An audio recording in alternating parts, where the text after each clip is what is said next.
My daughter was born in prison 10 years ago today. What's up, you guys? Welcome to today's video.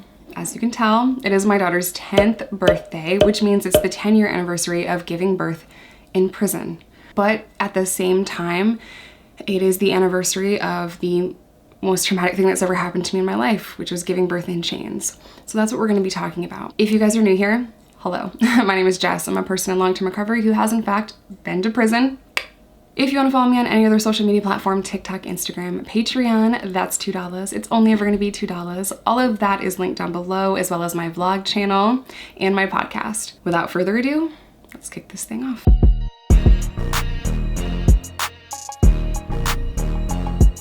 For many of you, the first video that you saw of me was my birth story, giving birth to my daughter in prison. And it was probably one of the hardest videos I've ever had to film because it was the first time that my friends and family were going to be hearing my birth story, and I knew that. It was also one of the first times that I had really said the entire story out loud from start to finish. If you're wondering why, it's because it took me some time to process what I had gone through. And I think that is true in traumatic events. It takes us some time. And when I first got out of prison, it was very difficult for me to even think about what had happened to me because I had to fight a custody battle to get my daughter out. That took about a year. I was released from prison. If you have not seen that video, I'm going to give you guys a little recap. And if it takes me too long, I'll put a timestamp up on the screen because I would like to talk about other things as well. But I was arrested in 2011 for possession of 2 ounces of methamphetamine, delivery of methamphetamine, and simultaneous possession of drugs and a firearm. Now, because you saw the title of the video, if you don't know my story, you would think that I was 9 months pregnant running around selling dope. That is not how it happened. But that is a lot of people's stories. And who the hell am I to judge? You never know what someone's going through. But for me personally, I had no idea that I was pregnant. I was on birth control at the time. And man, my lifestyle was extremely unhealthy, extremely dangerous, extremely volatile. In 2011, I had 10 years in the game, which sounds absolutely insane, but I started drinking when I was 12, almost 13, and I got really bored with alcohol and decided that I was going to party and do all the drugs that I saw everyone else doing. So in 2011, I had been using and or selling drugs for almost 10 years, and it was really just what I thought was normal, which sounds absolutely freaking insane to say that out loud as a 32-year-old mother of 2 now. It sounds crazy to think that I thought that that was normal, but I did, and that's what addiction does. Addiction lies to you and tells you that this is normal and this is just what it is. It also tells you that you don't have control over getting out of that lifestyle, that you can never live a life that is sober, and it also makes you just want to die and give up. I mean, it's a really messed up thing. Addiction is something that will tell you that you're not even worth recovery, you're not worth saving. I was so ready to die. But in 2011, when I was arrested for those charges, I was almost relieved because I had felony warrants out of New York for a crime that I didn't commit. I swear that one I was innocent of. The charges pending out of New York were conspiracy to commit armed robbery, grand larceny, false written statement, false police report. Man, that is a story for another time, but those charges were dropped. The DA dropped them due to lack of evidence when I got out of prison in 2013. Anyway, to get back on track, I found out I was pregnant sitting in a county jail in Arkansas. Apparently, I had been arrested immediately after conception, because that's my luck. And I couldn't have been a month pregnant yet, just a few weeks pregnant. And I was in complete denial. I was absolutely terrified. I had no clue what was gonna happen to me. I didn't know what was gonna happen to this little embryo growing in my belly that I pictured like the Nemo egg, that's kind of how I pictured it. I don't know why. I just didn't know what was gonna happen. So I fought my case in county jail for 6 months. It became more difficult to be in denial about this pregnancy because I was getting big. I was getting big. At 6 months pregnant, I had several doctor's appointments in the free world. So they would take me in my orange and chains, shackle me up, drive me to a free clinic in public, go in the front door like you would any other appointment, sit in the waiting room with civilians, and then go in and have my doctor's appointment in chains, pregnant, with officers on my shoulders. It was humiliating. It was just Oh my God, I dreaded it every single time. My first plea agreement was 20 years. Arkansas, you serve half of your time. I told them no because there was no evidence or proof or documentation that I would in fact only serve 50% of my time. So I said no. As a New Yorker, this made no sense to me, and I was not granted access to legal material, legal books, any kind of counsel besides my public defender telling me, shouldn't have sold drugs, too damn bad, you're going to prison, not gonna fight anything. They didn't read you your rights. I don't care. You're guilty. My public defender made sure to point out my already existing criminal background, and he was completely unwilling to ever fight on my behalf whatsoever. The second plea agreement that I was offered was 10 years. I was very excited for 10 years because it meant we were negotiating. I said no. And finally, the last plea agreement that I got, and keep in mind, between plea agreement 2 and plea agreement offer number 3, I thought I was going to trial. I thought I was gonna have to fight this out and go to trial because I can't serve 10 years in prison because then I'm never gonna meet my daughter. And I knew that, and I had to fight for her, even from a county jail when she's not even in the world yet, right? Finally, the plea agreement that I got was 5 years. 15 suspended, 40 years exposure. The suspended time means that if I commit another felony, I could go back to prison for up to 15 years. The exposure time is just criminal history points, basically, and you don't want to have a lot of points. It also means in that paperwork that the feds could pick that up at any time. So my next felony, I could go to the feds. I go to prison. There's a prison infirmary now, so I have my doctor's appointments in the prison and I don't leave the facility. I know that my daughter's going into foster care, and I am really scared. 4:30 in the morning, June 12th of 2012, I went into labor. I was absolutely terrified that I was going to give birth in the dorm or in the infirmary or in the hallway, or I wasn't going to get to a hospital. The officers didn't want to take me to the hospital because it wasn't shift change yet, and they hadn't done count yet at 4 a.m. or 5 a.m., 6 a.m. They just didn't want to. They had plenty of time. Shift change didn't happen until 7:30 or 8. And then count time, officers always mess it up, so I didn't get to a hospital until about 9:30, 10 o'clock in the morning when I went into labor at 4:30 in the morning. My arm was chained to the bed, and I gave birth like that. And then when my daughter was born, I was leg shackled. My legs were in chains. I was chained to the bed. And I was kept chained to the bed for 2 days. I was not able to get up and walk around so that my body could properly heal. It was physically painful, emotionally painful, spiritually painful. I was exhausted, mentally, physically, everything. I wanted to hold my daughter as long as I possibly could because I was going to lose her, and I knew that that was true. I knew that that was our reality. So I couldn't even hold her like this and eat the food that they were giving me. I'm like, oh, Rice Krispies, cereal. I haven't had that in a long time. I really want to eat it, but I couldn't, I didn't want to put her down. So I wasn't really eating. I wasn't taking pain medication because I didn't want it to make me drowsy.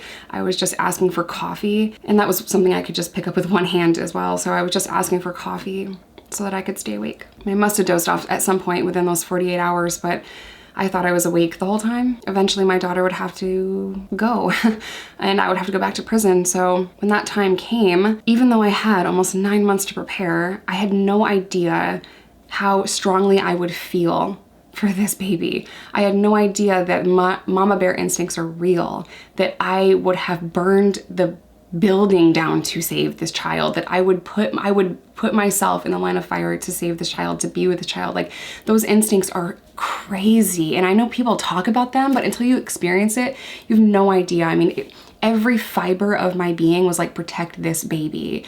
It was just, I don't know if I could bottle that and like give that strength to people. It's crazy. If I could have some more of that, I mean, I have mama bear instincts, but it was like a concentrated version of that, you know? So crazy. My daughter was in a bassinet and I was holding on the side of it, and it was time for us to go. And the officers told me, Kent, let's go. I told them no. They grabbed me by the shoulders, threw me into a wheelchair, chained me up real quick, flew me down a hallway, put me on an elevator. Elevator went down to the floor that the van was on. I went out. They took my body, basically threw me into the prison transport van, closed the doors real quick, and sped off. I mean, I'm pretty sure they just left the wheelchair there. And 5 or 10 minutes down the road, they're talking about lunch. It's a normal day to them. My baby's alone in a hospital room. I don't know where she's gonna go. I don't really know if she's healthy because the doctors swished all around me. The nurses swished around me. No one really talked to me.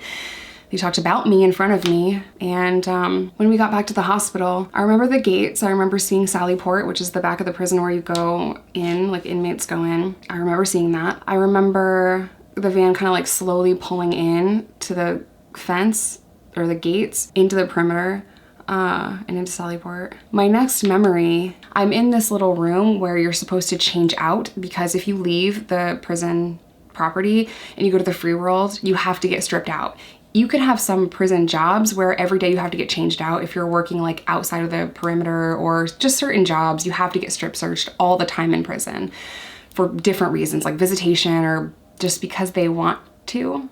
Yeah, anyway, I'm in this room. It's supposed to be just me and a female officer because I'm supposed to get naked and they're supposed to make sure I don't have any contraband on me. But I don't remember like the conversation or whatever. I remember standing in that little weird room and there's like 5 or 6 officers there and some of them are male. Most of them are male. And there's like 2 females. And I don't really remember what they were saying to me. Like for whatever reason, trauma, PTSD, I can't hear them. Like in my memories, I can't hear them. They're just, their lips are moving, but I'm not hearing anything. And the next memory that I have, I woke up in the infirmary, in a bed in the infirmary. So I don't know what happened when I got back to the prison. I don't know what I was saying. I feel like I couldn't talk or I couldn't hear. And I'm not even exactly sure how much time passed between when I arrived at the prison to when I woke up in the infirmary. I have no idea. I don't know if they had given me something. I don't know. I just have no idea. Many of you know my story. A couple of weeks later, to my best guess here, I decided I was dumb to stay in the infirmary and I had to get out of the infirmary and suck it the fuck up. That's what I was telling myself, to get back on the compound, go back to GP and sign up for every class that I could so I could get my daughter back. I was released from prison a year or something later, year and change later, year and a half. And I was released to a halfway house. I had no possessions at all, no money besides gate money, and I worked my ass off.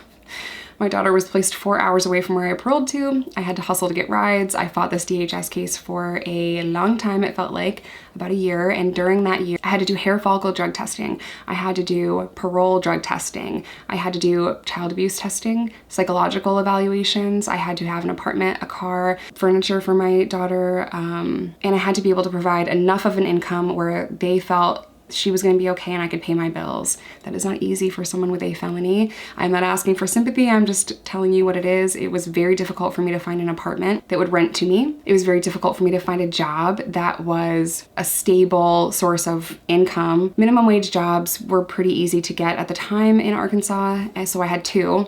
I had 2 minimum wage jobs. And my caseworker didn't like that. She said, this is unstable because you're working 2 jobs. And I'm like, well, I'm working myself to literal death. I'm exhausted. And, she didn't like it though. So I had to get a stable job, 1 job. I eventually got a job at a transportation company called Landstar because someone took a chance on me and I will forever be grateful for that. My coworkers donated clothes that they had, that their kids had grown out of, and furniture and toys. And I finally had an apartment. I got a really janky, cheap car and it was all coming together. And a year later, a judge goes over everything and tells me that I worked so hard. And she's so proud of me, and she granted me sole legal custody of my daughter. Today being her 10th birthday is a very surreal thing because I can't believe it's been 10 years. I can't believe that she's 10. I can't believe that the trauma of giving birth to my daughter in prison is still real and it's still here, because I thought that I wouldn't still have nightmares. I thought that I would just be, I don't know, normal. That's a weird word, but I don't know how to explain it. Like I thought I would like be over it by now. And that's the thing when it comes to trauma and PTSD. It doesn't just go away. And a lot of people don't understand that. So they're like, oh my God, it's been a year, move on. It's been 5 years, get over it. It's been 10, like how is it still affecting you? It just does. It just does. I still have nightmares. I am very, very blessed. I have full custody of my daughter. We are living our best life. It's everything I wanted. So why do I still have nightmares? Why am I still waking up in the middle of the night, grabbing for my stomach or reaching for chains that are on my legs that are not there. Why? I don't know. It's very easy to get like frustrated with myself with that, you know, because I didn't want this to still affect me. I mean, this was like the best ending to that story, right? Like I got custody, so what's the problem?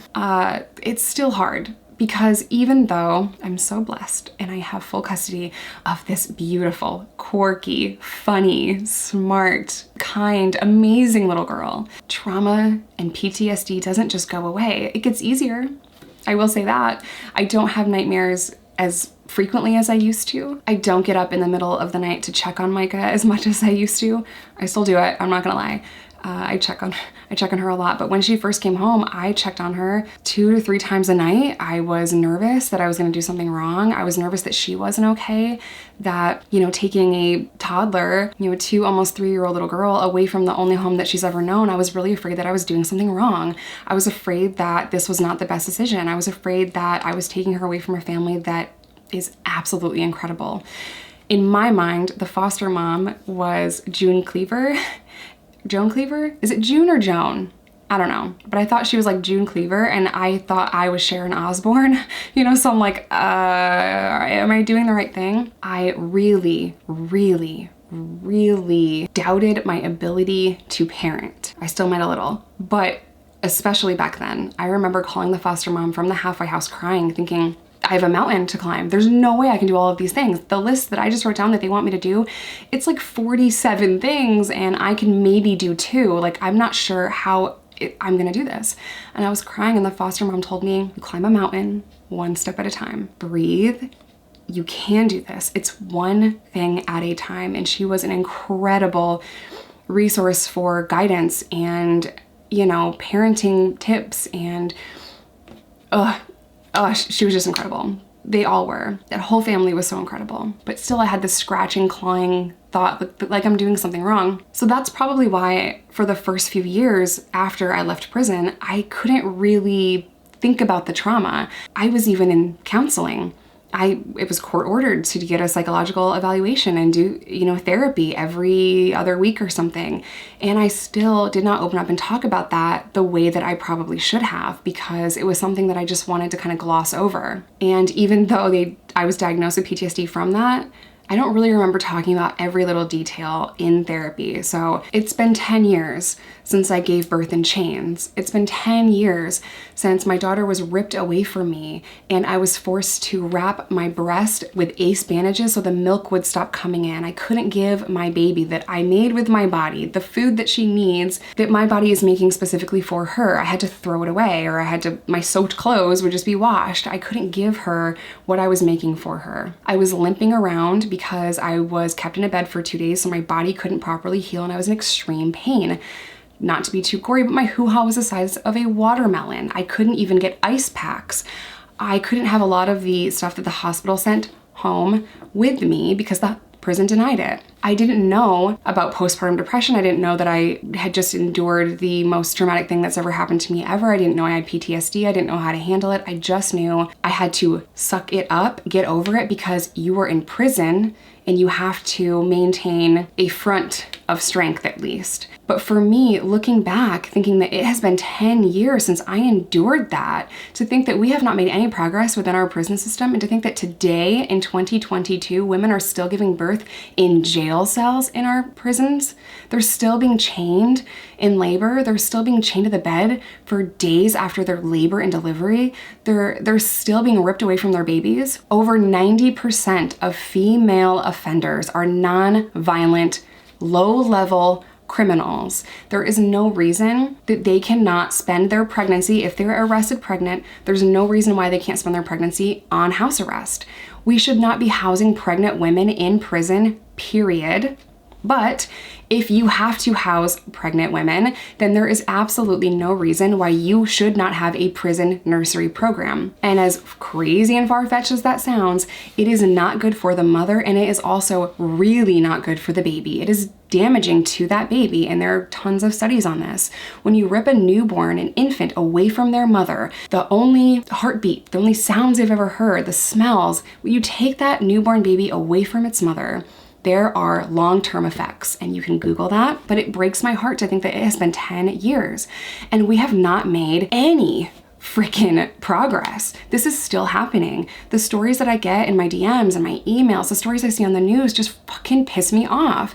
Just as blunt as I can put it. The fact that we're not at the very least rewriting policies so pregnant women serve their pregnancy time, just a few months by the way, in their own home on house arrest is disgusting.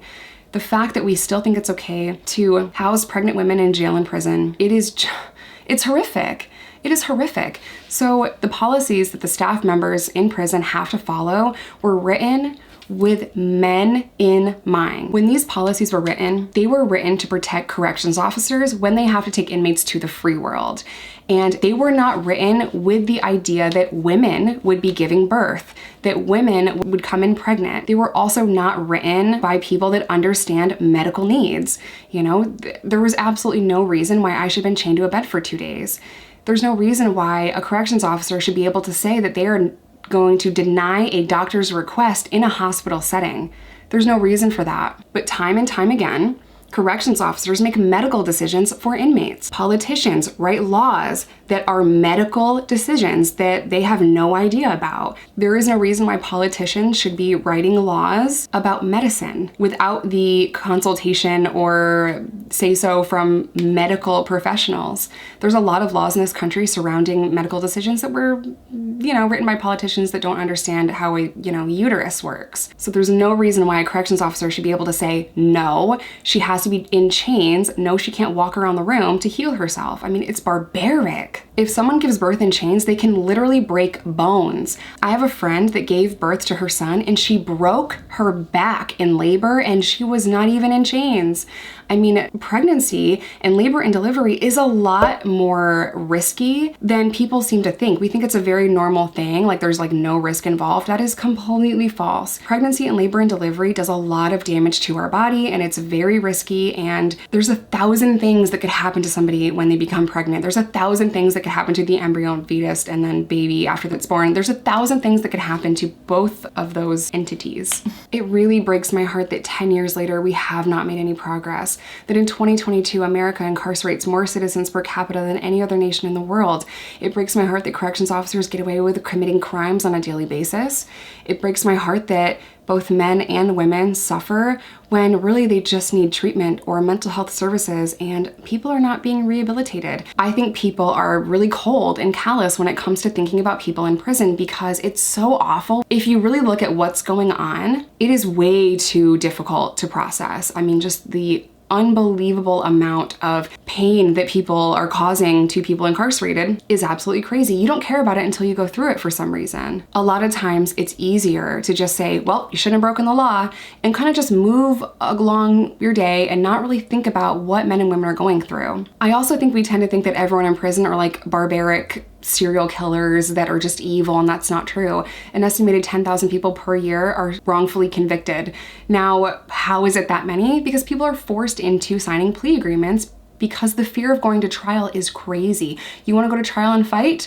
You don't have tens of thousands of dollars to fight and get a good lawyer, well, you're probably gonna serve 10 years in prison, or you could sign a guilty plea and serve 6 months or a year or do probation. Which one would you do? Our prison system disproportionately affects people that are poor, people without means, people of color, people with addiction, mental health issues. And although prison is really important, it is, prison's important, only people that are a danger to society should be held there. People that are violent, people that have hurt other people, people that pose a threat to society, people that are struggling with the disease of addiction need to be treated better. So it kills me that it's been 10 years and we haven't made a lot of progress. But on a more personal note, in 10 years, I have made a lot of progress. And I could sit here all day and say, like, I'm so mad that we haven't made progress on prison reform or with our laws or what have you.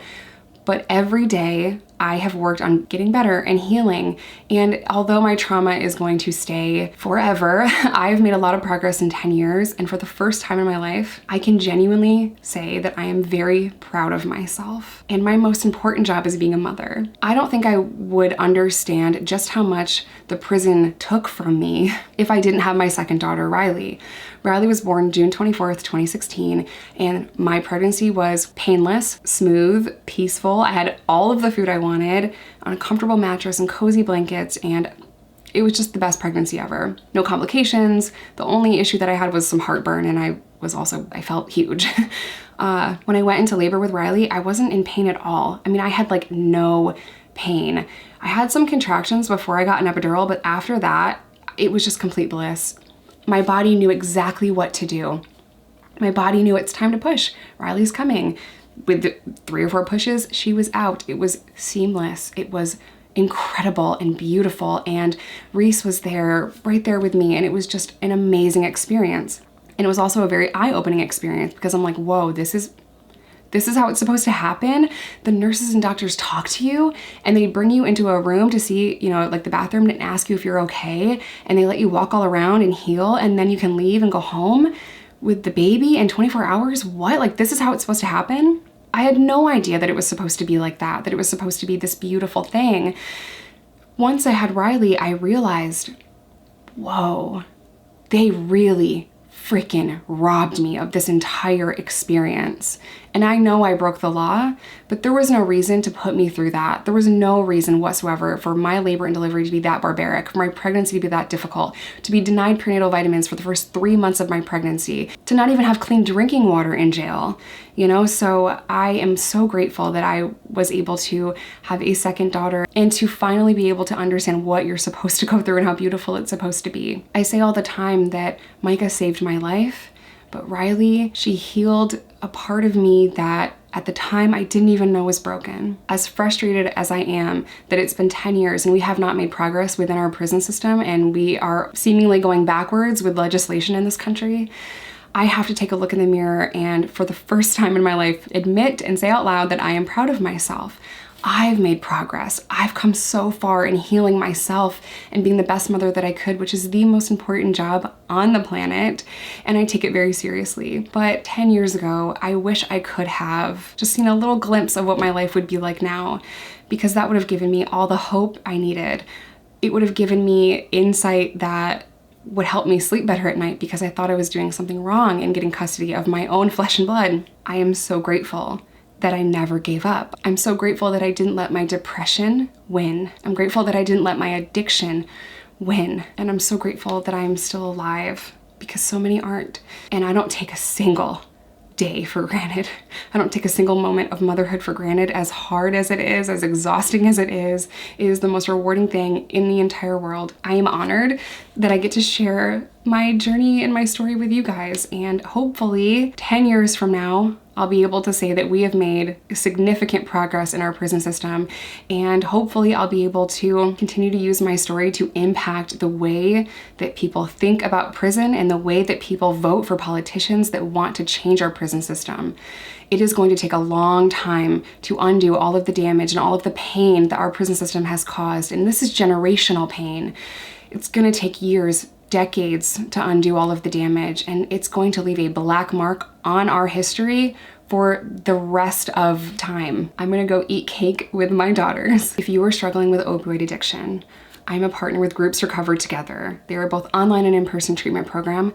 We're opening in a ton of new states, so if you have heard me say that before and you checked the map and you didn't see your state on the map, check again. If we can't help you at Groups, then we will work tirelessly to find someone else that can help you, and that's what I love about them. They believe in harm reduction. They're 420 friendly. They're some of my biggest cheerleaders, and they're just an amazing team of people. I always leave my landing page with them in the description box of every single video. I'm gonna end today's video here. As always, I love you guys. Stay safe, stay in recovery, whatever that looks like to you, because there is no wrong way to recover, and don't let anyone ever tell you otherwise. Bye, you guys.